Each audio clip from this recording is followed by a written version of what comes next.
Hello friends, स्वागत है आपका आज के इंटरेस्टिंग रिएक्शन वीडियो में। अगर आपके पास कार है या फिर आप बस से जाना चाहते हैं दिल्ली से मुंबई, तो आपको 12 से 13 घंटे का समय लगने वाला है। बट अगर आपको इससे भी तेज ट्रेवल करना है, यानी 300 प्लस किलोमीटर पर आवर की स्पीड के साथ ट्रेवल करना है, जहां पे आप सिर्फ 5 से 6 घंटे में पहुंच सकते हैं दिल्ली से मुंबई, तो इसके लिए भी काम चालू होने वाला है। पहले एक्सप्रेसवे, फिर फ्रेट कॉरिडोर, अब बुलेट ट्रेन से दिल्ली को मुंबई के साथ कनेक्ट किया जाएगा। तो आज इस वीडियो में बात करेंगे इस रूट के बारे में, कौन कौन से स्टेशन शामिल हैं इस रूट में, इसका करंट स्टेटस क्या है और यह कैसे गेम चेंजर साबित होगा Delhi Mumbai expressway freight corridor के साथ। दोस्तों, अभी के टाइम दिल्ली मुंबई के बीच में देश का सबसे बड़ा 8 लेन का एक्सप्रेसवे का निर्माण हो रहा है। तो इसके बनते ही 24 घंटे का रास्ता सिर्फ 12 घंटे का हो जाएगा दिल्ली से मुंबई के बीच। यह ऐसा प्रोजेक्ट है जिसके बारे में चाइना से लेकर के अरब न्यूज तक ने कवर किया है। दिल्ली मुंबई एक्सप्रेसवे पार्ट है दिल्ली मुंबई इंडस्ट्रियल कॉरिडोर का, और इसी कॉरिडोर के under western dedicated freight corridor का भी निर्माण हो रहा है, जहां पे 100 किलोमीटर पर आवर की स्पीड के साथ फ्रेट ट्रेन को चलाया जाएगा। ये कॉरिडोर पूरी तरह से डेडिकेटेड होगा सिर्फ और सिर्फ फ्रेट ट्रांसपोर्ट के लिए। अभी के टाइम में इंडिया अपने सबसे पहले बुलेट ट्रेन कॉरिडोर के ऊपर काम कर रहा है अहमदाबाद से मुंबई के बीच, जिसको 2023 तक कंप्लीट किया जाना था, बट कुछ कारणों की वजह से इसको डिले करना पड़ा। अब कहा जा रहा है कि इसको 2027 तक कंप्लीट किया जाएगा। अगर सब कुछ सही रहा तो इस प्रोजेक्ट के ऊपर अभी के टाइम तेजी से काम चल रहा है। बट इसके अलावा भी बहुत से रूट हैं जिनके ऊपर काम चालू हो चुका है। कुछ के ऊपर सर्वे का काम चल रहा है तो कुछ के ऊपर बिडिंग प्रोसेस जारी है।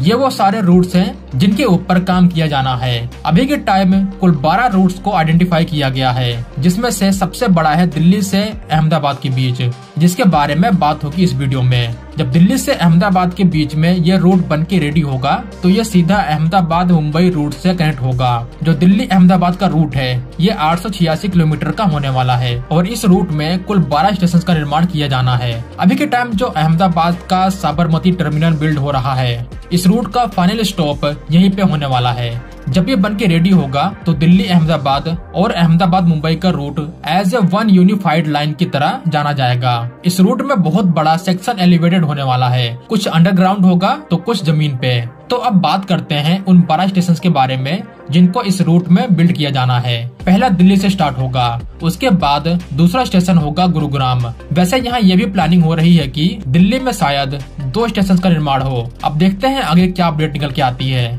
तो गुरुग्राम मानेसर के बाद थर्ड स्टेशन होगा रेवाड़ी, फिर निमराना, इसके आगे जयपुर जो एक महत्वपूर्ण स्टॉप है, उसके बाद अजमेर किशनगढ़, फिर भिलवाड़ा चित्तौड़गढ़, उसके आगे उदयपुर, फिर हिम्मतनगर, इसके बाद गुजरात की कैपिटल गांधीनगर, और लास्ट में ये अहमदाबाद टर्मिनल से ज्वाइंट होगा। जो अभी अपडेट निकल के आई है उसके अनुसार इसका स्टार्टिंग पॉइंट दिल्ली में द्वारका सेक्टर 21 होने वाला है। उसके बाद इसका अलाइनमेंट द्वारका एक्सप्रेसवे के साथ ही होगा जो गुरुग्राम की ओर जाता है। गुरुग्राम को क्रॉस करते ही ये दिल्ली जयपुर रेलवे लाइन के साथ अलाइन हो जाएगा। वैसे यहाँ इस रूट में मैक्सिमम अलाइनमेंट जो रेलवे की एग्जिस्टिंग लाइन है उसके साथ ही होने वाला है। इसके पीछे कारण है जो भी जानेंगे। तो ये एनसीआर के सेक्शन का अलाइनमेंट है जो अभी प्लान किया गया है। दोस्तों, मुंबई अहमदाबाद के रूट से सीख लेते हुए इस कॉरिडोर में लैंड एक्विजिशन में ज्यादा दिक्कत न हो, इसके लिए इसके ज्यादातर अलाइनमेंट को अभी के एग्जिस्टिंग रेलवे लाइन के साथ ही बिल्ड किया जाएगा, क्योंकि मुंबई अहमदाबाद रूट में डिले होने का सबसे बड़ा कारण लैंड एक्विजिशन प्रोसेस में देरी को ही माना जाता है। कोविड का एक बड़ा फैक्टर था जिसका इम्पैक्ट उतना नहीं है इस डिले में, बट लैंड एक्विजिशन में देरी एक बड़ा कारण बताया जाता है। तो अब इसी से सीख लेते हुए बाकी के बिल्ड होने वाले रूट में अलाइनमेंट को ध्यान से रखकर डिजाइन किया जाएगा, ताकि बाद में कोई दिक्कत न हो लैंड एक्विजिशन प्रोसेस में। 2020 में national high speed rail corporation limited ने बिड्स निकाली थी लाइडार सर्वे के लिए, ताकि इसके फाइनल अलाइनमेंट डिजाइन को बनाया जाए। जून 2021 को रूट के डीपीआर का काम फाइनलाइज कर लिया गया था। अब इसके बाद लैंड एक्विजिशन के ऊपर काम चालू हो रहा है। अब जो हम ये कॉरिडोर बिल्ड कर रहे हैं जैसे दिल्ली मुंबई इंडस्ट्रियल कॉरिडोर, इसमें एक्सप्रेसवे का निर्माण हो रहा है। इसके अलावा डेडिकेटेड फ्रेट ट्रेन का भी निर्माण हो रहा है, और अब बुलेट ट्रेन का। अब इनकी क्या इंपॉर्टेंस है इसको समझने के लिए हमें जापान को देखना होगा। क्योंकि जो इंडिया में इंडस्ट्रियल कॉरिडोर का निर्माण हो रहा है वो जापानीज इंडस्ट्रियल कॉरिडोर के मॉडल पे बिल्ड किया जा रहा है, जिसमें जापान एक की पार्टनर है इंडिया का। अभी के टाइम इंडिया अपने 11 इंडस्ट्रियल कॉरिडोर के ऊपर काम कर रहा है, जिसमें दिल्ली मुंबई इंडस्ट्रियल कॉरिडोर सबसे पहले बिल्ड होगा और जो सबसे बड़ा भी होने वाला है। इसके अलावा दूसरा सबसे बड़ा कॉरिडोर होने वाला है अमृतसर दिल्ली कोलकाता इंडस्ट्रियल कॉरिडोर। अगर आप बुलेट ट्रेन का मैप देखें तो यहाँ सेम उसी कॉरिडोर में इसको बिल्ड किया जाएगा, जैसे दिल्ली मुंबई रूट हो गया या फिर अमृतसर दिल्ली कोलकाता रूट, और इन्हीं रूट पे ही फ्रेट ट्रेन कॉरिडोर का भी निर्माण हो रहा है और एक्सप्रेसवे का भी। अब आपको ये पता चल गया होगा कि यहाँ इंडियन पॉलिसी मेकर्स की क्या सोच है। वैसे यहाँ बेंगलोर चेन्नई इंडस्ट्रियल कॉरिडोर पे भी एक बुलेट ट्रेन रूट का निर्माण किया जाएगा। दोस्तों आज के टाइम जापान की जीडीपी 5.5 ट्रिलियन डॉलर से ज्यादा है। ये देश आज के टाइम दुनिया की तीसरी सबसे बड़ी इकोनॉमी है। जापान की इकोनॉमी, यहाँ के शहर, यहाँ के कल्चर के बारे में सभी को पता होगा, बट जापान यहाँ तक कैसे पहुँचा ये शायद ही किसी को पता होगा। ये जो आप मैप देख रहे हैं ये है टोक्यो ओसाका इंडस्ट्रियल कॉरिडोर, जिसको टोकाइडो बेल्ट भी बोला जाता है। आज इस बेल्ट में जापान की 70% पॉपुलेशन रहती है। इस लाइन में आपको कुछ जापान के बड़े बड़े इंडस्ट्रियल शहर देखने को मिलेंगे। बुलेट ट्रेन, एयरपोर्ट, सी पोर्ट्स, हाईवे का नेटवर्क बना हुआ है। ये इलाका आज के टाइम कितना ज्यादा डेवलप हो चुका है उसका नजारा आप स्पेस से भी देख सकते हैं। ये तस्वीर है रात के समय। आपको ये ब्राइट लाइन दिख रही होगी इस कॉरिडोर की, जिससे आपको अंदाजा लग गया होगा कि इस कॉरिडोर में आज के टाइम कितना ज्यादा विकास हो चुका है। इसी से प्रभावित होकर इंडिया ने जापान के साथ हाथ मिलाया और 2009 में इंडिया के पीएम और जापानीज पीएम के द्वारा 2 एग्रीमेंट पे साइन किया गया देश के पहले इंडस्ट्रियल कॉरिडोर को डेवलप करने के लिए, जो दिल्ली से मुंबई के बीच में होगा। दोस्तों आप एक बार सोच के देखिए, जापान ने सिर्फ एक कॉरिडोर के ऊपर काम करके इतनी ज्यादा तरक्की की है, जबकि इंडिया ऐसे एक नहीं 11 कॉरिडोर के ऊपर काम कर रहा है। ये ऐसा प्रोजेक्ट है जिसका रिजल्ट हमें 2 या 5 साल में नहीं दिखेगा, इसका रिजल्ट हमें 10 से 15 साल बाद दिखने वाला है। अगर सब कुछ प्लान के अकॉर्डिंग चलता है तो इंडिया 2030 के बाद आराम से डबल डिजिट में ग्रोथ करेगा। इंडिया एक मैन्युफैक्चरिंग सुपर पावर बन के उभरेगा। जब दिल्ली मुंबई इंडस्ट्रियल कॉरिडोर पे आपको बुलेट ट्रेन, फ्रेट ट्रेन और एक्सप्रेसवे मिलेगा तो यहाँ पे जो इंडस्ट्रियल सिटी डेवलप की जाएंगी उनको सक्सेस होने से कोई नहीं रोक सकता। भारत सरकार का यहाँ अनुमान है कि 2030 तक इंडिया की जीडीपी में 70% कंट्रीब्यूशन सिर्फ शहरों से आएगा।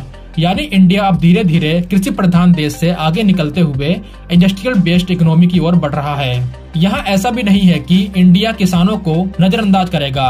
फार्मिंग अपनी जगह है और रहेगी, बट जो इकोनॉमी में शेयर है इंडस्ट्री का वो धीरे धीरे बढ़ता रहेगा, क्योंकि सिर्फ फार्मिंग से किसी देश को नहीं चलाया जा सकता, खास करके आज के इकोनॉमिक मॉडल में। कुछ सवाल होंगे जिनको लोग पूछेंगे, जैसे कि इंडिया को अभी बुलेट ट्रेन की क्या जरूरत है, हम इसको अफोर्ड नहीं कर पाएंगे। तो ये कुछ सवाल है जो उठाए जाते हैं, लेकिन यहाँ उसका जवाब भी है। जैसे कि जरूरी नहीं है कि जो इनकम आज के इंडियंस की है वही सेम इनकम आज से 10 साल बाद होगी, उसमें जरूर बढ़ोतरी होगी। जैसे जैसे इंडिया की इकोनॉमी बढ़ेगी, इंडिया की पर कैपिटा इनकम में भी ग्रोथ आएगा। और मुझे लगता है यहाँ पे जो टिकट प्राइस होने वाले हैं वो फर्स्ट क्लास एसी से तो ज्यादा ही होंगे, बट जो एरोप्लेन है उससे तो कम होने वाले हैं। ये अभी एक अनुमान है। अब टिकट के प्राइस क्या होते हैं ये तो प्रोजेक्ट के बनने के बाद ही पता चलेगा। और सरकार भी यहाँ सब कुछ जानती है कि कौन कितना अफोर्ड कर सकता है, तो उनके पास प्लान होंगे इसके लिए। तो इस वीडियो में बस इतना ही, मिलते हैं एक नई वीडियो के साथ, तब तक के लिए जय हिंद दोस्त। DMIC यानी दिल्ली मुंबई इंडस्ट्रियल कॉरिडोर, और ये एक ऐसा कॉरिडोर बनने जा रहा है जो भारत की इकॉनमी में सबसे मरकज़ी हैसियत हासिल कर लेगा। और इसी एक कॉरिडोर की वजह से भारत का सबसे बड़ा एक्सप्रेसवे भी देखने को मिलता है, दिल्ली मुंबई एक्सप्रेसवे 8 लेन का। और इसी के वजह से ही देखने को मिलता है वेस्टर्न डेडिकेट फेरीट कॉरिडोर, यानी कि मालबरदार गाड़ियों के लिए मुख्तस किया गया एक स्पेशल रूट जो बनाया जा रहा है। एक वीडियो में वो बहुत ही तफसील के साथ देखा था और क्या ही शानदार प्रोजेक्ट है। और यहाँ पर रेलवे ट्रैक भी ज़बरदस्त किस्म का बिछा हुआ है। और अब ये इन सारे मामलात में सबसे बड़ा मामला अब होने जा रहा है कि यहाँ पर अब दिल्ली मुंबई के दरमियान बुलेट ट्रेन बनती हुई सुनाई देने लग पड़ी है। अब देखना यह है कि इस प्रोजेक्ट पे काम कब शुरू होगा और ये प्रोजेक्ट कब मुकम्मल होगा। लेकिन ये एक बहुत बड़ा प्रोजेक्ट होने वाला है। 900 किलोमीटर के आसपास इसकी लेंथ होने वाली है दिल्ली से अहमदाबाद के बीच तक।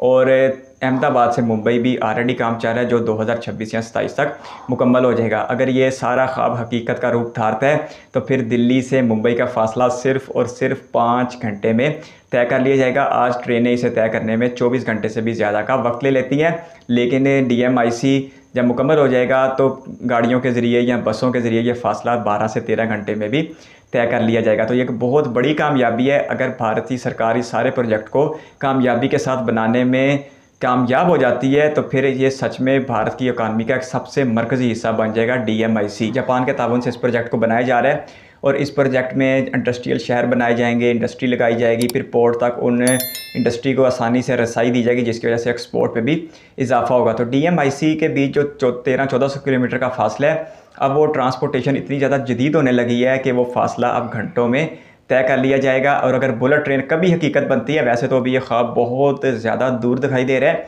क्योंकि अहमदाबाद मुंबई बुलेट ट्रेन के ऊपर भारतीय सरकार को वो कामयाबी नहीं मिल सकी जिसकी उन्हें तवक्को थी। एक तो कोविड की वजह से डिले आया और दूसरा ज़मीन हासिल करने के लिए भी डिले आया।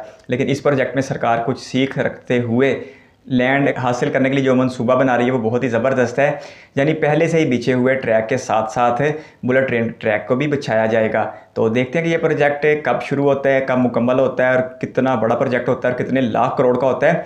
क्योंकि बुलेट ट्रेन प्रोजेक्ट जो मुंबई से अहमदाबाद 500 किलोमीटर का फासला है, वो प्रोजेक्ट 1,10,000 करोड़ रुपये का है। मेरी बहुत सारी बेस्ट विशेज़ तो हैं, लेकिन पर्सनली मुझे ऐसा नहीं लगता कि भारत सरकार कभी इतना बड़ा प्रोजेक्ट करने में कामयाब होगी या इतना बड़ा प्रोजेक्ट करना चाहेगी। और एक ऐसे वक्त में जब वनडे भारत की सूरत में एक बहुत ही बेहतरीन अपॉर्चुनिटी हासिल हो रही है, तो फिर लगता नहीं है कि अपोजिशन की तरफ से भारत सरकार को इतना बड़ा कदम उठाने दिया जाएगा। बाकी अगर DMIC की बात करें तो उसमें ऑलरेडी बहुत कुछ हो जाएगा।